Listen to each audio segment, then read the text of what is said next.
Bangkok is one of the best food cities in the world, and every time I come here I keep finding new amazing spots to visit. In this video I'm taking you to some of my favorite restaurants, street food stalls and hidden gems. This city is not only incredible for Thai food but Asian food in general, so I'll also take you through some of my favorite Japanese, Chinese and other international food spots. I have also made a separate video just for cafes and desserts, so make sure to subscribe to see more of my travel and food videos. What is Bangkok without Thai food? The first thing I have whenever I land there is watermelon juice, pad thai and mango sticky rice for dessert. This is a must when visiting Thailand. I'm normally a bit skeptical towards hotel restaurants because I feel they are overpriced, but this one had a really lovely view overlooking Icon Siam, and we also got fireworks. This is their fancy restaurant, but I think next to a cafe is just as good. For affordable Thai food in a restaurant setting, this is a great chain restaurant. The dessert was a bit strange, but otherwise a great choice. Something else that I really loved was going to a Thai cooking class. Most hotels have information about this, so make sure to ask them about it. In our class we got to shop with the chefs, ride tuk-tuks, and we also got a quick Thai coffee stop. It remains one of my favorite experiences and you learn so much from it. It's a really fun group and family activity for all ages. Being able to make my own mango sticky rice is now one of my most marketable skills. This is also one of my favorite desserts. When going to Thailand you cannot miss out on the street food, and it's available everywhere. One of the most famous spots is Shack Market. Let's try the honey roast porridge.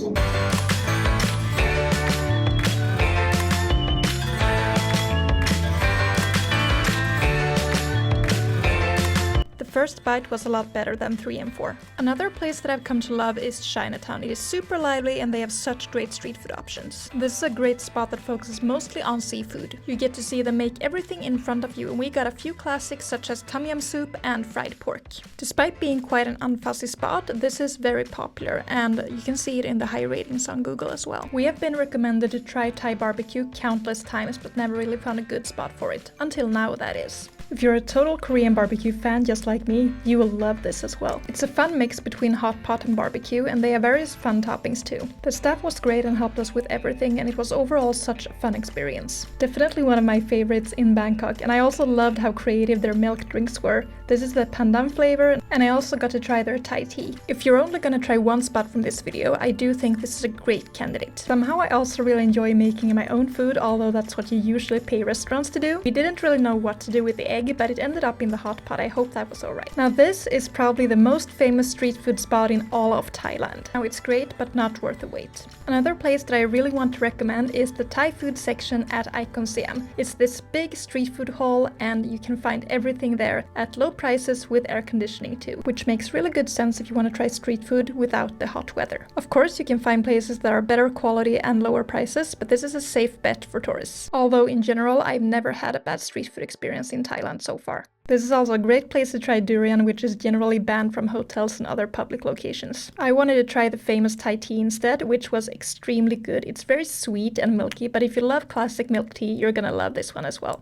Next we got Japanese food, and as someone who loves visiting Japan, I can tell you that Thailand and particularly Bangkok has some of the best Japanese food you'll ever find outside of Japan. They have all the popular chains, their sushi quality is amazing, there's just generally so much to choose from. This sushi spot that I'm gonna show next is my brother's all-time favorite experience from his first Thailand trip. He thought it was so much fun to do the conveyor belt sushi thing. It is such a Japanese food experience, and coming from Sweden, of course it's a large contrast from what you usually see. I love it so much here as well, which is why I wanted to take him in the first place. The sushi is overall super affordable and you have so many choices here on the iPad. I also highly encourage you to check out the drinks and the desserts. There's definitely something for everyone in your group here, and they have plenty of locations across Bangkok. Our grand total came out to around $80 for 3 people, which is really good considering all the sushi that we got. This also included more than 2 drinks per person and I believe like 6 desserts for 3 people. During the past 2 years, me and my fiance have taken both our families here and they all end up loving it. This is what the desserts look like, so make sure to try these as well. Next is Benihana, a Japanese steakhouse which is on the slightly fancier side. This isn't just a normal dinner, it's also a 2-hour entertainment show. It's a very fun and interactive experience, but it is on the pricier side. But if you have a special occasion to celebrate or just want to enjoy yourselves in Bangkok, this is a great place for it. As you can tell, it's quite lively, so I hope you don't mind. I meant trying their sushi, sashimi, and the slightly fancier meats. The presentation is truly top level, and they also have fantastic desserts and side treats. When it comes to Japanese food, Hokkaido in northern Japan is known for having some of the best Japanese food you'll ever find. In Bangkok, you'll see that most restaurants focus on a distinct type of Japanese food rather than just Japanese food as a whole. So make the most of it and make sure to try regional specialties when you're visiting Bangkok and trying Japanese food. Now, since we're on the topic of Japan in Bangkok, I also wanted to mention Don Quixote and their food store.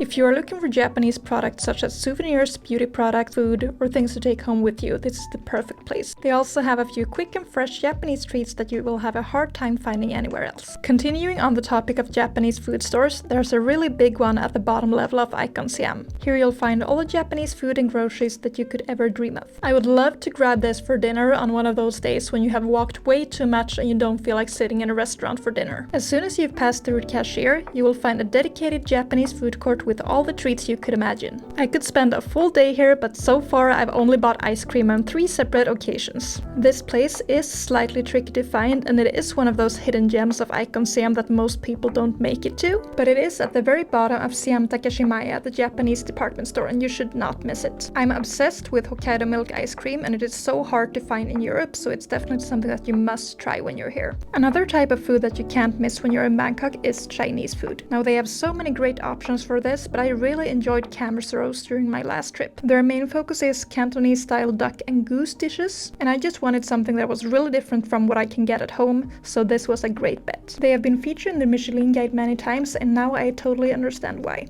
We went for the signature duck, some Hong Kong milk tea, bok choy, and the classic pancakes. This came out to around $40 for 2 people, which is okay, but it is on the more expensive side for being Bangkok. It does feel a little wasteful because Bangkok is one of those cities where you don't need to spend much to have a fantastic meal. But despite that, I highly recommend it because I really enjoyed the experience, although it wasn't the best value for money. Next, we got a slightly more high-end option, which is the Silk Road. As you can see, they put a lot of effort in the presentation of their duck, and the overall atmosphere of this place was very fancy. But this is essentially a more elevated version of Cam's roast. It's delicious, but not the best value. Next, we got my personal favorite. This is quite similar to the other options, but it is a lot more low-key. I especially love their dim sum, so if you're coming from Europe and you don't have this at home, you need to try it when you're here. It is quite affordable, but it's easy to get carried away with all the options. Next, we got Korean food, which is one of my must-haves in Bangkok. I like trying new places every time, and this place has the most amazing views. It's inside Icon Siam, and I'll show you next. But we also gotta talk about their Korean barbecue, because it was amazing. We got the pork belly set for 2,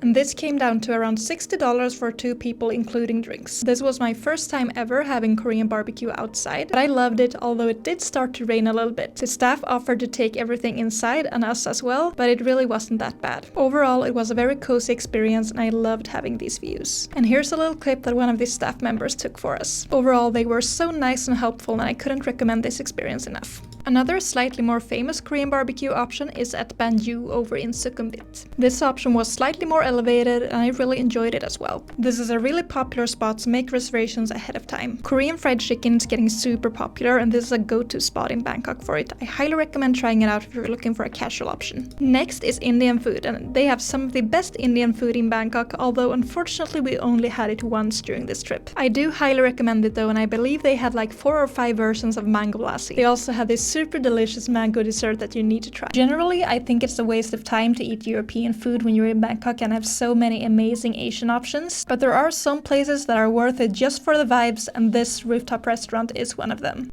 Their focus is European and South American fusion. Now, I saved the most unique and coolest spot for last. This is one of the most famous places in all of Bangkok. This is the world's highest outdoor rooftop. And here you'll find a famous bar and Sirocco, the Italian restaurant. Now, if you want to eat here, you need to book really far ahead of time. So check their website today if you're planning a visit to Bangkok. The views here are amazing, but the prices are very high for what you get. But it may be worth it for a special occasion, and the value for money is better than if you go for a cocktail, which is $40 on its own. That same high pricing does apply to their other rooftop bars as well, which may not be worth it. This pricing is slightly controversial by Bangkok standards, so just be prepared before you go there. If you don't mind the prices, it is a really beautiful place and I think it's worth it for a special occasion. And now that is a wrap on this Bangkok food tour, but of course no meal is complete without dessert. And Bangkok has some of the best cafes and dessert spots in the world. And I will be sharing a separate video just for that. So make sure to subscribe for my cafe and dessert recommendations.